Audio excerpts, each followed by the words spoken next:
కలియుగంలో కలి బారి పడకుండా రక్షింపగలిగినది ఇది భగవన్నామం. అంతటి శ్రేష్టమైనటువంటి భగవన్నామాన్ని ఎవడు పట్టుకుంటాడో వాడు ధన్యాత్ముడు.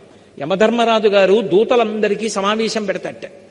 పెట్టి ఎవరి జోలికి వెళ్ళకూడదో, ఎవరిని ముందు తీసుకురావాలో చిట్టా చెప్తుంటాడు.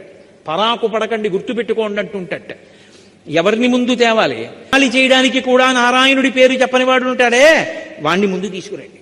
కలలో కూడా వాడికి భగవంతుడి పాదాలు కనబడవు, అలాంటి వాణ్ణి ముందు తీసుకురండి. అలాగే ఎప్పుడూ భగవన్నామం చెప్తుంటారే, భగవంతుడున్నాడని నమ్ముకు తిరుగుతుంటారే, భగవంతుని యందు భక్తి కలిగిన వారు ఉంటారే, వాడి జోలికి వెళ్ళకండి. వాడితో ఉన్న వాళ్ళ జోలికి కూడా వెళ్ళకండి. మీకు అవకాశం ఉంటే వాడి పాదానికి ఉన్నటువంటి ధూళి కాస్త ఏదైనా ఆకులో పట్టుకుని తీసుకురండి, నా కిరీటం మీద జల్లుకుని మీకు జల్లుతానంట యమధర్మరాజు.